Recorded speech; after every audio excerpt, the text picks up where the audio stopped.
நான் விசுவாசிப்போரின் அரண்டறிவேன், என்னையே படைத்திட்டேன் அவர் கரத்தில். முடிவு வரை நடத்திடுவார், முற்றுமாய் ரட்சிப்பாரே. முடிவு வரை நடத்திடுவார், முற்றுமாய் ரட்சிப்பாரே. எபிரேயர் 7:26 இயேசு நமக்கு பிரதான ஆசிரியராக இருக்கிறார் என்று சொல்லி அதை காட்டுகிறது.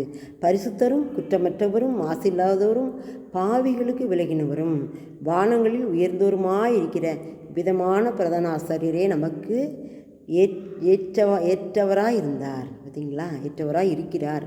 இந்த பிரதான ஆசிரியர் எப்படிப்பட்டவராம்? பரிசுத்த, குற்றமில்லாதவர், மாசு இல்லாதவர், பாவிகளுக்கு விலகினவர், வானங்களில் உயர்ந்தவர்.